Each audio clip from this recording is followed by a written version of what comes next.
Welcome to my channel. My name is Tolusule, aka Tolua Self. In this video, I'm going to help you to understand investment appraisal. I know some of you already know it. You're just here for further explanations. Okay? There's no definition. You want to start a business, you want to invest in something, you must appraise it, you must evaluate it. So that's what investment appraisal is all about. And that's all. Okay? So there's some things you need to know when it comes to investment appraisal. You need to know your relevant cash flows, right? Relevant cash flows. In financial management, profit is not really recognized. It is cash flows, actual cash flows that is recognized. Now, in investment appraisal, it's not every cash flow that is now relevant. Okay, we're also going to talk about taxation, how taxation affects investment appraisal. We're going to talk about inflation, right? It's going to be a couple of chapters, so I'll just do it as much as we can cover in this video. I'll continue tomorrow and all of that. We're going to touch working capital. Working capital. These are important variables in investment appraisal. The methods of evaluating investment appraisal. You have the MPV, right? So we're talking of the methods. You have MPV, you have IRR, you have MIRR. Now, whenever you're using MPV, IRR, and MIRR, you're talking about the profitability. You are trying to evaluate the profitability of so sorry, see how I'm stretching. You're trying to evaluate the profitability of that investment. Okay, so MPV is net present value, IRR is internal rate of return, MIRR is modified internal rate of return. All of this I'm going to explain. I'm just trying to give you, it's good to give you a summary first so that you know what this whole chapter is all about. Okay, there are other methods of evaluating or doing investment appraisal, and that one is trying to check the liquidity. Because something being profitable does not mean liquidity. Something being profitable does not mean that it is liquid, right? You can have inventory in your warehouse, a lot of inventory, and it shows that this business is really profitable, but then the turnover, it's not really being sold as frequent as it should be. So it means you won't be liquid most of the time. Okay, so the other methods has to do with liquidity, and those methods are payback period, that's PBP, discounted payback period, and project duration. Yeah, so these are the general methods, okay, of evaluating your investment. That's all on investment appraisal. Then from there we'll go to special investment appraisal, like adjusted present value, APV. We'll also go to international investment appraisal. Then from there, we'll also go to specific investment decisions. Like if you want to replace an asset or you want to do lease or buy, yeah, specific investment decisions. So this is just basically everything that it covers. And there's also one more thing: options, real options, and option pricing is also under investment appraisal. So that's real options and option pricing. So this is like everything we're going to cover in investment appraisal. So in this video, I'll try to cover 1/3, then we'll divide the others into other chapters. So let's start from relevant cash flows. When it comes to investment appraisal, you need to understand that there are relevant cash flows and there are irrelevant cash flows when you are evaluating a particular investment. How do you know a cash flow that is relevant? A cash flow that involves future payments, as in the future, when this investment is still on, it would cause us to spend money, right? So a cash flow that is futuristic in nature is definitely relevant to that investment. Okay, now a cash flow that involves actual movement of cash. Depreciation, does it involve actual movement of cash? No. All those depreciation, impairment, they are irrelevant to investment appraisal. Then does it result in a differential cost? Do you understand? Does it result in a differential cost? That is, if I don't do this, when we're solving questions, you understand, does it result in a differential cost, like an opportunity cost? That is, if I don't, in investment appraisal, you have different alternatives. So if I do alternative A and I don't do B, what is the cost? Those kind of costs are relevant. When we're solving examples, you understand perfectly. So to know if a cash flow is relevant, let's just go through these 3 tests. Will there be actual cash flow? Then secondly, does it involve an actual movement of cash? And thirdly, is it a differential cost? So most times in questions, they'll give you a lot of irrelevant cash flows. So any cash flow can be irrelevant, right? You can see something like a sunk cost, marketing cost. So what you always look at is the timing. Just like this, you try and flip it now. Futuristic, the timing is in the future. So a cost that has already been incurred, like when they say they are doing survey, for this investment, or they are doing research and development, they've already expensed it, because you can do survey, you can do research and development, and you will not still carry on the investment. So it's not relevant to the investment itself. Okay, another irrelevant cash flow is cost of borrowing, like your interest, it is irrelevant, as in you must ignore it because it is already included in your discounting factor. You know, cost of borrowing is interest, right? The interest you pay. So that interest, that interest seems relevant to the investment, but then it's taken as irrelevant. That is, don't include it because the cost of debt is already incorporated in the work that you're using to discount the investment. So let's go to tax. Yes, tax affects investment appraisal because I mean tax is inevitable, it's a compulsory levy. So tax can be in form of outflow, and it can also be in form of inflow. Not like you receive money, but technically, right? So outflow, the regular one, you pay tax, right? So that one is a debit, is normal, and expense. You pay tax on profits. But there's also a form of but tax also comes as a form of inflow in terms of tax savings. And we all know what tax as an outflow is: tax on your profits, right? On your operating profits before tax. Then as an inflow, it comes as tax savings on depreciation or capital allowance. Okay. You also need to know that tax can also be on actual year basis or on preceding year basis, depending on what they say in the question, right? In some investment appraisal question, they can say tax is always paid 1 year in arrears, as in tax of year one will be paid in tax of year one, or tax that arises in year one will be paid in year two, tax that arises in year two will be paid in year three, and on and on. Then if they say it is tax are paid in the year in which they are made, or in the year they are generated, or in the year profits is made, it means it is actual year basis. So you have year one, year two, year three, year four. In that same year you charge your tax. In that same year you apply your tax savings on depreciation. I'll give you a format to make you understand. I really hope this thing is making sense because I don't want it to be like a regular class. I want it to be more explanatory, if that makes sense, right? So let's just do a small demo, right? If you have before tax operating profit before tax, maybe in year one you have 200, you have 400, you have 500, you have 700. Since you have the operating cash flow before tax, right, you've already set off the inflows and the outflows, which we'll see in a question. You now have your tax, right? Maybe tax at 30%. Then you start to charge. Here you have 60, you know that is a deduction. Here you have 120, here you have 150, and here you have, I think, 210. Yeah. So you will also have a tax savings, right? You will also have a tax savings at 30% on capital allowance should be recognized because capital allowance is an allowable deduction while trying to arrive at tax. Do you understand? So you now ask yourself, what is the capital allowance? They'll tell you how to arrive at your capital allowance, okay? And maybe your capital allowance for year one is 50. Maybe your capital allowance for each year is 50, 50, 50, for example. So your tax savings on capital allowance will be 30% of capital allowance, and that would be 15, 15, 15, 15, right? This is adding, do you understand? This is being added back. You're not deducting because it's a tax savings. As in, it is reducing your tax. So the effective tax here is 45. Does it make sense? The effective tax here is 105. The effective tax here will be 135, like that. You understand? So let's move to inflation. Inflation is also very important in investment appraisal, right? And when they give you the cash flows, they can tell you that inflation is already inside the cash flows. As in, how would I explain it now? They can give you inflation in terms of general, yes, general inflation and specific inflation. Okay, specific inflation is when they are specific about the inflation. It's that simple. They'll tell you that in year one, sales is expected to be 10,000, and then the inflation should be 8% every year. So it means that in year two, it is going to be what? 10,000 times 1.08. Abi? So if they are saying if they are saying year one sales is this, and in year two it should be increased by 8%, it means that it will be increased by 8%. What will you get here? You get a particular amount here. In year three, that particular amount you got, you will inflate it again by 8%. Abi? Then in year four, that particular amount you got in year three, you inflate it again by 8%. But then there's also what we call general inflation. And in this general inflation, you need to understand what we call real cost of capital. And let me write that one with green. Real cost of capital and money cost of capital.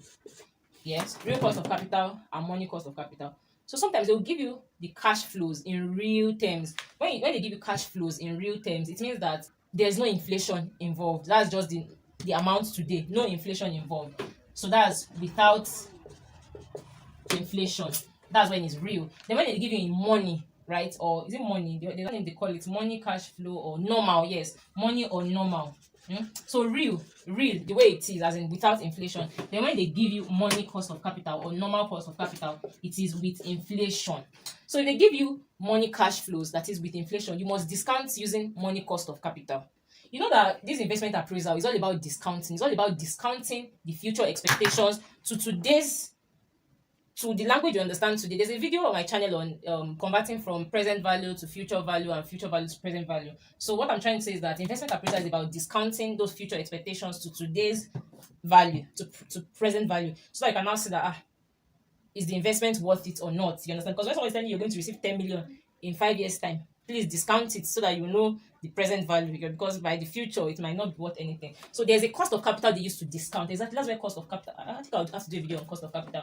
That's where cost of capital comes in. It is a discounting factor, and that cost of capital can be in form of WACC if the company is financed by debt and equity. Do you understand? That's what I was trying to explain earlier in why debt is an irrelevant cash flow, while cost of debt, the real money term, is an irrelevant cash flow since it's already being discounted. So discounting something is reducing the balance. So if you are recognizing it again, you are further reducing. So it's like double counting. Okay.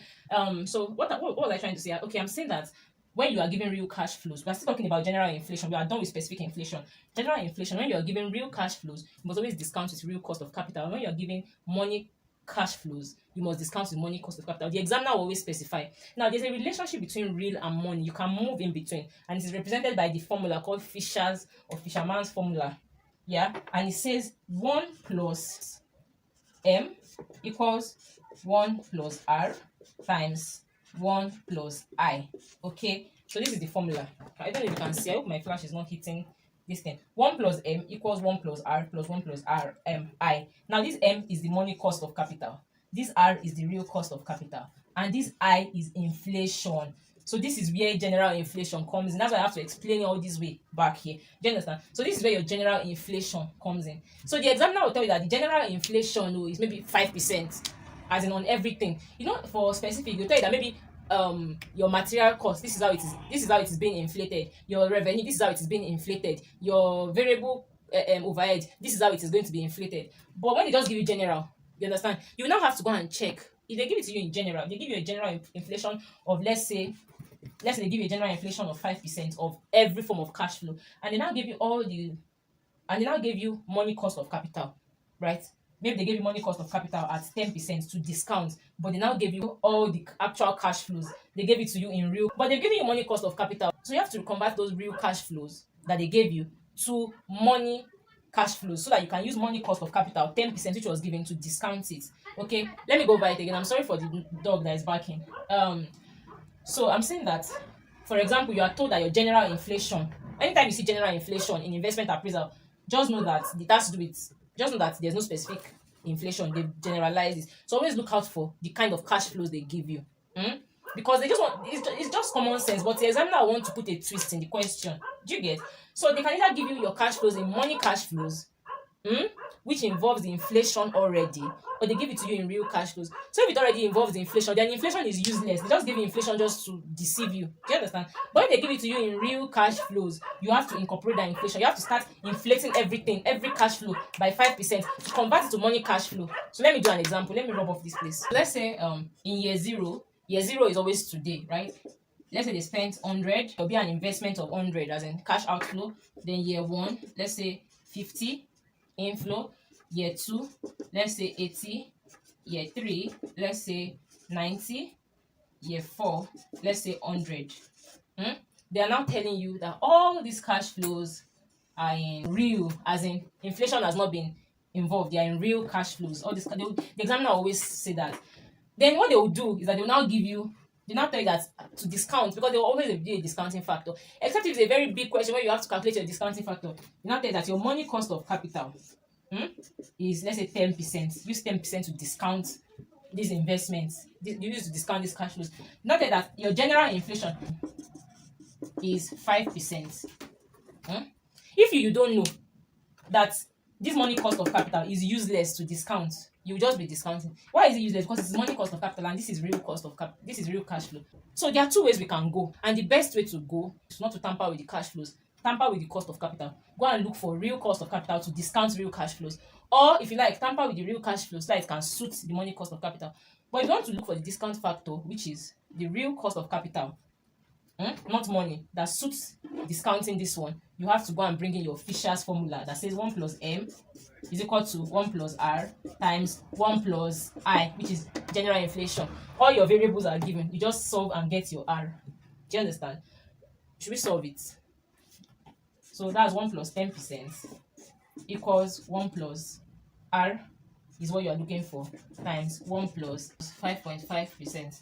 You know how to solve this one. Should we solve it? When you solve it, you get 9.5%. So your real cost of capital, the cost of capital that does not involve inflation, that suits this discounting, is what? 9.5%. That's what you now use to discount. And you know how to discount. Go and watch that video, you know how to discount. So you can see that this real cost of capital is less than money, right? Is less than money cost of capital, because money cost of capital already involves inflation. Remember what I said, real does not involve inflation. It has not carried the inflation out. So it's good to always follow whatever cash flow they give you. If that is given in money, you now have to go and start looking for money cost of capital. But since they gave you in real cash flow, just go and do this short method rather than converting all these cash flows to money cost of capital. And how do you convert to money cost of capital? Is by adding inflation to it. 5.5% inflation, just multiply by 1.055 times 1.055 raised power 2. So let me clean this one so that we can move to, we are done with inflation, so that we can move to working capital, and that will be the end of this chapter. We'll have to move to the next chapter to solve questions, NPV, IRR, and all of that. So let's move to working capital. So working capital.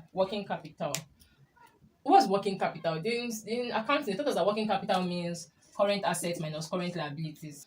But let's just leave all those formulas. Working capital is the capital for working, just as the name implies. And it's even obvious that it is short-term in nature, right? So in investment appraisal, there are some assumptions in working capital. And the first assumption is that it is introduced at the start of the year. No need for long notes. It is introduced at the start of the year.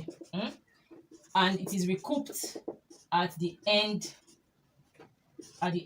of the year. Number 3, it is not taxable. And so when you're applying tax, it must have not been deducted, or you don't even involve it before you tax. I'll give you a format. There's a format that you should keep in mind when doing investment appraisal. So let's go over these assumptions. They said it is introduced at the start of the year. Working capital, and it is expensed at the start of the year, but it must always be recouped at the end of the year. You know, there are a couple of years in investment appraisal, okay?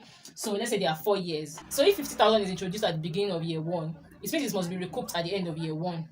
If 60,000 naira is now introduced at the end of year 2, it must be recouped at the end of year 2. So in effectively, it is just the movements that you're recognizing. I'll show us that thing in a table. It's just the movements that is usually being recognized. Now, there's one assumption in investment appraisal generally. There's one assumption you need to know. Every cash flow is assumed to happen at the end of the year. Cash received with respect to sales in year 1, everything is assumed to happen at the end of the year. So this is how the table always looks like in investment appraisal. You have year, let's say year 0, year 1, year 2, year 3, year 4, on and on. So if you see 100,000 here you see maybe 50,000. Here you see 30,000. Here 80,000. Here 90,000.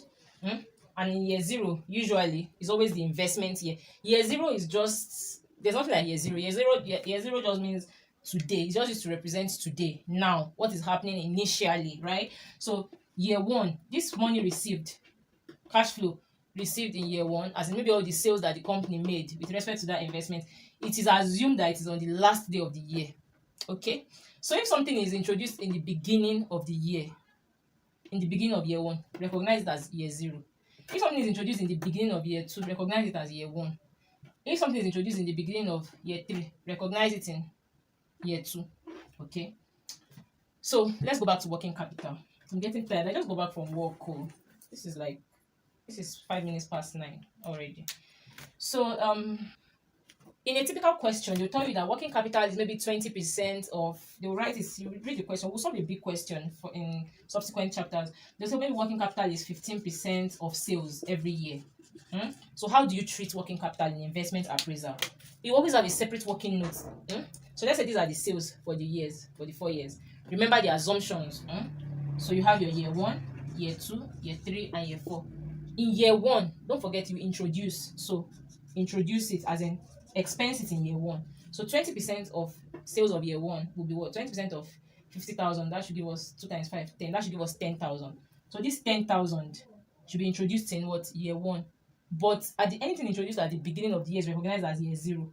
So put a zero here and introduce it at year zero. You are still introducing. Hmm? Introduce. And when you are introducing working capital is an expense now. You are spending. Does that make sense? And the second assumption is that it must be recouped at the end of the year. So don't forget now we are calculating working capital for year one, which is 20% of 50K.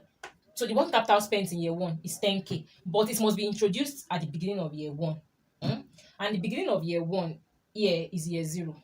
And it will be recouped at the end.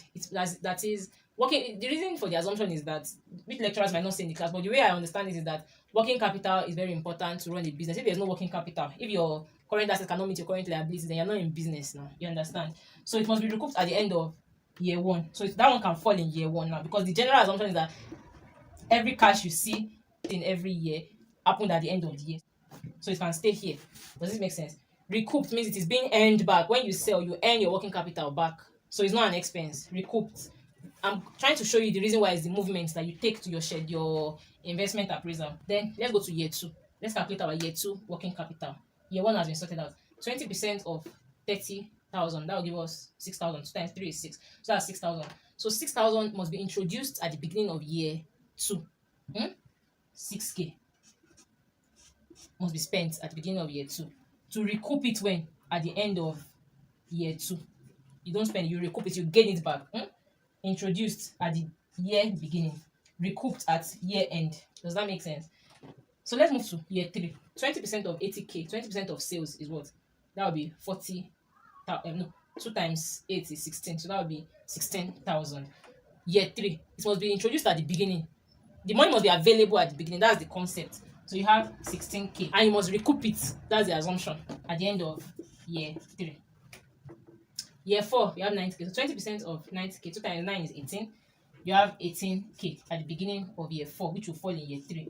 And you must recoup it at the end of year four. Right? So you have the introduced and you have the recoup. Then you now add together. Okay? So minus 10K plus nothing, you still have your minus 10K. Minus 6K plus 10K.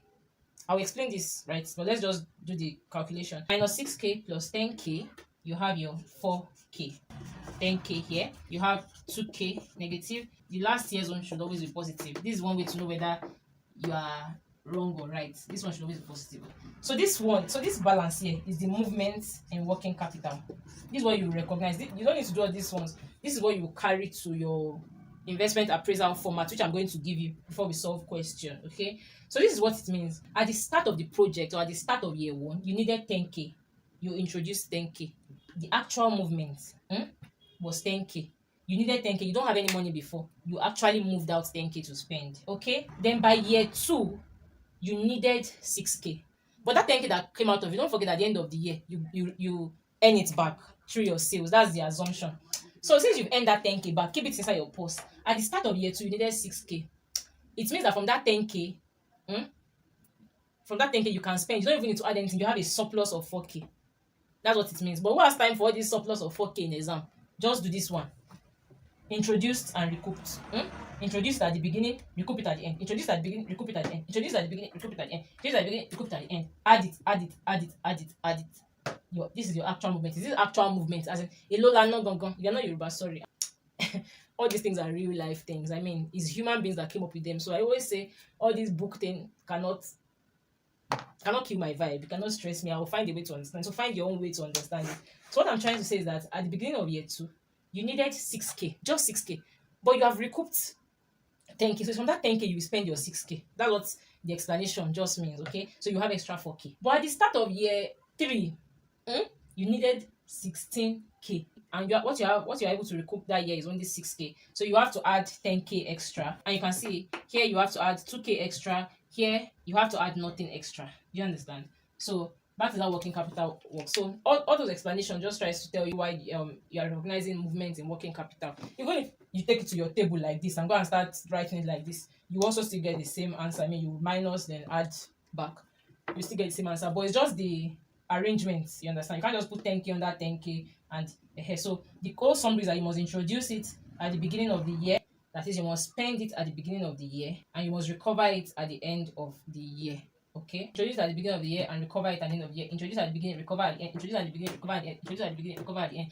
Add it up together, and then whatever you get is what you take. So that's all on working capital. Then the next is now methods of investment appraisal, right? From the profitability and the liquidity perspective. So we'll start with MPV in the next chapter. Thank you so much for watching. If you enjoyed this video, give it a thumbs up and subscribe, and hopefully we'll start solving questions like ICAN questions, right? Big questions that carries everything. Thank you guys for watching. Don't forget to like and share. Like and share. Even if you don't want to subscribe, just like it and share it with someone that might find this useful. Thank you. Bye.